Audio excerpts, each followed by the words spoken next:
জানা যায় ইয়াজিদের এমন এক অদ্ভুত অসুখ হয়েছিল যার ফলে সে সারাদিন এবং সারা রাত পানি ব্যতীত ডাঙায় তোলা মাছের মতো ছটফট করত।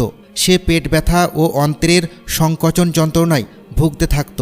মাছ যেভাবে পানির জন্য হাঁসফাঁস করে, এই ইয়াজিদও মৃত্যুতে একইভাবে কষ্ট পেতে থাকে। মৃত্যুর কিছুদিন আগে ইয়াজিদের পাকস্থলিতে পচন ধরে এবং তার পেটে পোকা ধরে যায়। সে পানি পান করলে পানি গলা দিয়ে নামার সময় কাঁটার মতো বিদ্ধ এবং জ্বালাপোড়া করত। অসহ্য যন্ত্রণায় এসে দেওয়ালের সাথে তার মাথা বাড়ি দিত।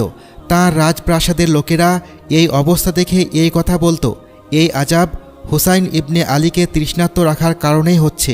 পানি পান করার জন্য অস্থির হয়ে থাকত, কিন্তু পানি পান করলে জ্বালাপোড়া করার কারণে চিৎকার করত। ইতিহাসবিদদের মতে 15ই রবিউল আওয়াল তারিখে এভাবেই যন্ত্রণা ভোগ করতে করতে তার মৃত্যু হয়। এভাবেই আব্বাসীয় খেলাফতের যুগে ইয়াজিদের কবরকেও খোঁড়া হয়।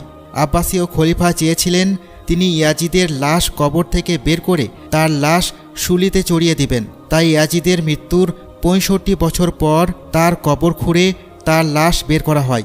কিন্তু যখন কবর খোঁড়া হয়, সবাই অবাক হয়ে দেখে যে সেখানে কেবল কাঠের পোড়া ছাই, একটি কুৎসিত কুকুর ছাড়া আর কিছুই ছিল না।